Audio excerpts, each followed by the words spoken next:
एक ऐसी रात की कहानी जिसमें कोई राज नहीं, बस एक खेल था जो दिल को गुदगुदाता था, जो रातों का नशा चढ़ाता था।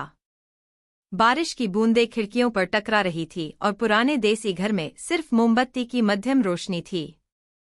हवा में एक अजीब सा जादू था, जैसे बारिश हर दिल की धड़कन को और तेज कर रही हो। उस रात जब बारिश रुकने का नाम नहीं ले रही थी, मीरा रसोई से बाहर आई। उसका लाल दुपट्टा हल्का सा लहरा रहा था, जैसे हवा उससे भी मस्ती कर रही हो। उसने मुस्कुराते हुए कहा, रोहन, यह बारिश तो जैसे थमने का नाम ही नहीं ले रही। बिजली भी चली गई। अब क्या करें?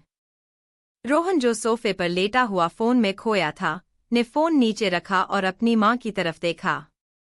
उसकी आंखों में एक शरारत थी, जैसे वो कोई चोर चोर खेलने वाला हो। माँ, इस ठंडी ठंडी हवा में कुछ गर्मी सी चाहिए ना, कुछ ऐसा जो दिल को थोड़ा तड़का दे। मीरा हंस पड़ी और पास आकर बैठ गई। उसका दुपट्टा कंधे से हल्का सा सरक गया। अरे तू तो बड़ा शैतान हो गया है। गर्मी चाहिए तो चल मोमबत्ती के पास बैठते हैं, या तुझे कोई और जादू चाहिए? रोहन ने नजरें मिलाते हुए कहा, माँ, तुम्हें पता है तुम्हारी होशी में कुछ जादू सा है। आज रात कुछ अलग सा लग रहा है, जैसे बारिश दिल में उतर रही हो। मीरा ने थोड़ा शर्माते हुए अपने बाल ठीक किए। उसकी आंखों में भी एक चमक थी। रोहन, यह बारिश का जादू है या तेरा दिल कुछ ज्यादा ही मचल रहा है? बता तो, क्या चल रहा है तेरे दिमाग में? मोमबत्ती की लौ टिमटिमा रही थी। बाहर बारिश और तेज हो गई थी। कमरे में एक हल्की सी खामोशी छा गई, जैसे दोनों कुछ कहना चाहते हों। रोहन ने धीमी आवाज में कहा, माँ, सच बताओ, आज दिल की धड़कन कुछ तेज सी चल रही है, जैसे कोई आग सी सुलग रही हो। तुम्हें कभी ऐसा लगा? मीरा की आंखें चमकी। उसने हल्की हंसी के साथ जवाब दिया, हाय राम, तू तो बिल्कुल फिल्मी हो गया। धड़कन तेज हो तो क्या, रात तो अभी लंबी है। यह तू चाहता है कि यह रात और गहरी हो जाए? रोहन ने मुस्कुराते हुए कहा, लंबी रात और तू मेरे पास, इससे ज्यादा और क्या चाहिए माँ? बस थोड़ा सा नशा और चढ़ जाए तो मजा ही आ जाए।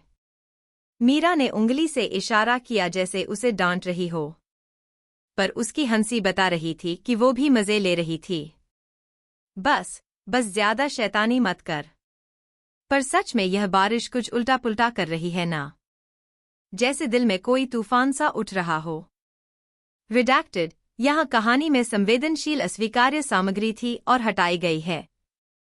कमरे में अंधेरा गहरा गया। सिर्फ मोमबत्ती की रोशनी थी और बारिश का शोर और तेज हो गया। हवा में एक अजीब सी गर्मी थी, जैसे हर सांस में कोई जादू घुल रहा हो। यहाँ कहानी में संवेदनशील अस्वीकार्य सामग्री थी और हटाई गई है।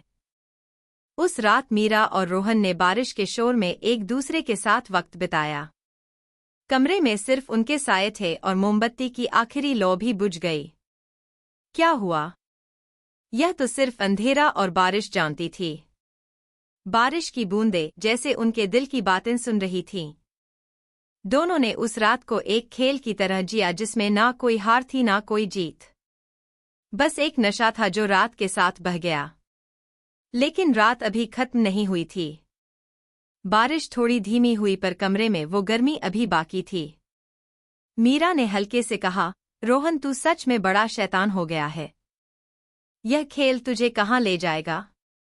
रोहन ने हंसते हुए जवाब दिया, माँ, खेल तो खेल है, और जब पार्टनर तुम हो तो हर पल में मजा है। यह रात तो बस शुरुआत है। मीरा ने उसकी बात सुनकर एक गहरी सांस ली। तो ठीक है, चल यह खेल और थोड़ा खेलते हैं, पर देख बारिश का यह नशा उतर ना जाए। रोहन ने उसकी आंखों में देखा और कहा, माँ, यह नशा तो अभी शुरू हुआ है। दिल के यह दरवाजे बंद नहीं होने वाले। उस रात बारिश और अंधेरे ने मिलकर एक अजीब सा माहौल बना दिया। मीरा और रोहन ने उस माहौल में खोकर वक्त बिताया, जैसे समय रुक सा गया हो। हर हंसी, हर नजर, हर बात में एक तड़का था। सुबह जब सूरज उगा, घर में सन्नाटा था। मीरा अपने कमरे में थी। उसका दुपट्टा अब भी थोड़ा गीला था। रोहन अपने कमरे में था, लेकिन उसकी आंखों में एक नई चिंगारी थी। दोनों ने रात के उस खेल को अपने दिल में छुपा लिया जैसे कुछ हुआ ही ना हो। लेकिन उस चिंगारी ने बता दिया कि यह खेल खत्म नहीं हुआ था। क्या यह खेल दोबारा खेला जाएगा, या रात का जादू सिर्फ एक रात तक ही था? अगली कहानी के लिए सब्सक्राइब करें और कमेंट में बताएं क्या मीरा और रोहन का यह खेल छिपा रहेगा।